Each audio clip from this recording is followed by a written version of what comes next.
Breaking news చూస్తున్నారు. ప్రముఖ నటి కస్తూరికి బెయిల్ మంజూరైంది. మరి ముఖ్యంగా తమిళనాడులో తెలుగువారి మీద, మరి ముఖ్యంగా తెలుగువారికి సంబంధించి తెలుగు సమాజం మీద అభ్యంతరకర వ్యాఖ్యలు చేసిన నేపథ్యంలో అటు చెన్నై తమిళనాడు పోలీసులు అదుపులోకి తీసుకున్నారు, కోర్టులో ప్రవేశపెట్టారు. ఆ తర్వాత ఆమెను రిమాండ్ ఖైదీగా చెన్నై పులల్ జైలుకి తరలించడం జరిగింది. ఈ నేపథ్యంలో నటి కస్తూరికి బెయిల్ మంజూరైంది. కుమారుడి అనారోగ్యం కారణంగా ఎగ్మూర్ కోర్టు బెయిల్ మంజూరు చేసింది. ఆటిజంతో బాధపడుతున్నాడు కస్తూరి కుమారుడు. బెయిల్ కోరుతూ పిటిషన్ దాఖలు చేశారు నటి కస్తూరి. ఎలాంటి అభ్యంతరం చెప్పలేదు పోలీసులు. తెలుగువారిని కించపరిచేలా వ్యాఖ్యలు చేసిన కేసులో కస్తూరిని అదుపులోకి తీసుకున్నారు పోలీసులు. మరి ముఖ్యంగా ఇటు హైదరాబాద్లో తనని అదుపులోకి తీసుకుని ఆ తర్వాత చెన్నైకి తరలించి అక్కడ కోర్టులో ప్రవేశపెట్టిన సంగతికి సంబంధించి చూసాం. ఈ నేపథ్యంలో ఇప్పుడు నటి కస్తూరికి బెయిల్ మంజూరైంది. అప్డేట్స్ అందించేందుకు మా ప్రతినిధి కృష్ణమోహన్ సిద్ధంగా ఉన్నారు. కృష్ణమోహన్, ఇంట్రెస్టింగ్ డెవలప్మెంట్ కింద చెప్పుకోవాలి. నటి కస్తూరికి బెయిల్ మంజూరైంది. ఈ అంశానికి సంబంధించి అంటే ఎటువంటి అంశాలను పరిగణలోకి తీసుకుంది కోర్టు?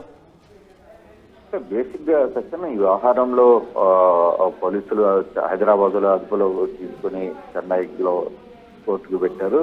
అలాగే జైలుకు కూడా పంపిస్తున్న పరిస్థితి. అయితే కస్తూరి తరఫున న్యాయవాది ఎవరైతే ఉన్నారో వాళ్ళు తన కుమారుడు ఆటిజం అనే ఒక వ్యాధితో బాధపడుతున్నాడు. దానికి సంబంధించిన పూర్తి వివరాలు అంటే తల్లి సహాయం కుమారుడికి తప్పనిసరి. అక్కడ మెడిసిన్ వ్యవహారం కావచ్చు, ఆ అబ్బాయికి సంబంధించిన వివిధ విషయాలకు సంబంధించి తల్లి పక్కన ఉండాల్సిన నేపథ్యం ఉంది అని ఎగ్మోర్ కోర్టులో ఆయన అప్పీల్ చేస్తున్న పరిస్థితి అయితే ఉంది కస్తూరి తరఫున. దాంతో దాన్ని అంగీకరించిన పరిస్థితి. అట్ ద సేమ్ టైం అక్కడ పోలీసులు కూడా దానికి ఎక్కడ అభ్యంతరాలు చెప్పలేదు. పోలీసులు అభ్యంతరాలు చెప్పకపోవడం వల్లనే కస్తూరికి బెయిల్ వచ్చింది. ఆమె అక్కడ కోర్టు నుంచి బెయిల్ వచ్చిన నేపథ్యంలో వెంటనే అక్కడి నుంచి ఈరోజు విడుదల చేసిన పరిస్థితి అయితే ఉంది. అయితే పూర్తిగా కండిషన్ బెయిల్ మీదనే ఏమున్నారు. ఈమె షరతులతో కూడిన బెయిల్ విధించిన నేపథ్యంలో వారానికి ఒకసారి ఎగ్మోర్ సంబంధించిన పోలీస్ స్టేషన్ లో ఆమె సంతకాలు చేయాల్సిన పరిస్థితి ఉంటుంది. పోలీసులకి అందుబాటులోనే ఉండాలి. పోలీసులకి తెలియకుండా ఎక్కడికి వెళ్ళడానికి వీలు లేదు అనే ఒక కండిషన్ ని పెట్టిన పరిస్థితి. దీంతో కొంత నటి కస్తూరి విషయం గత కొంతకాలంగా 2-3 నెలలుగా వ్యవహారం అయితే తమిళనాడు ఇటు ఆంధ్రాలో చర్చ జరుగుతున్న నేపథ్యంలో ఇది కొంత ఈ ప్రస్తావన కొంత తగ్గినట్టుగానే మనకి అర్థమవుతుంది. సచిన్, ప్రస్తుతానికి బెయిల్ మీద విడుదలై కస్తూరి ఇంటికి కూడా చేరుకున్నారనే సమాచారం అయితే తెలుస్తోంది. Right Krishnamohan, thanks for the update. మొత్తంగా అయితే మాత్రం నటి కస్తూరికి బెయిల్ మంజూరైంది. చెన్నైలో మరి ముఖ్యంగా తెలుగు సమాజానికి సంబంధించి అక్కడ ఒక సమ్మేళనం జరుగుతోంది. ఆ సమ్మేళనానికి హాజరయ్యారు నటి కస్తూరి. అక్కడ తెలుగు సమాజాన్ని ఉద్దేశించి ఆమె చేసిన వ్యాఖ్యలు అభ్యంతరకరంగా ఉన్నాయి.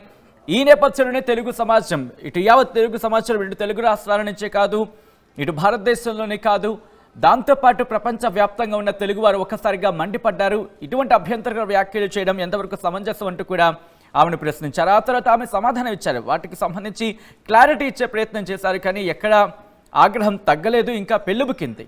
ఇటువంటి సినారియోలోని తమిళనాడు ప్రభుత్వం కూడా సీరియస్గా తీసుకుంది. తమిళనాడు ప్రభుత్వం మీద ఒత్తిడి పెరిగింది. ఆ తర్వాత తమిళనాడు ప్రభుత్వం కస్తూరి మీద యాక్షన్కు దిగింది.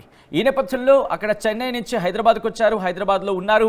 హైదరాబాద్లో ఇక్కడ హైదరాబాద్కి సంబంధించి తెలంగాణ పోలీసుల సహకారంతో, సమన్వయంతో నటి కస్తూరిని అదుపులోకి తీసుకున్నారు. ఆ తర్వాత చెన్నైకి తరలించారు. చెన్నైకి తీసుకువెళ్ళి అక్కడ కోర్టులో హాజరుపరిచారు. రిమాండ్ ఖైదీగా ఉన్నారు ప్రస్తుతం చెన్నై పులల్ జైల్లో. ఈ నేపథ్యంలో నటి కస్తూరికి బెయిల్ మంజూరు చేసింది ఎగ్మూర్ కోర్టు. కుమారుడి అనారోగ్యం కారణంగా బెయిల్ మంజూరైంది. ఆటిజంతో బాధపడుతున్నాడు కస్తూరి కుమారుడు. బెయిల్ కోరుతూ పిటిషన్ దాఖలు చేశారు నటి కస్తూరి. ఎలాంటి అభ్యంతరం వ్యక్తం చేయలేదు పోలీసులు. తెలుగువారిని కించపరిచేలా వ్యాఖ్యలు చేసిన కేసులో కస్తూరి అరెస్ట్ అయ్యారు.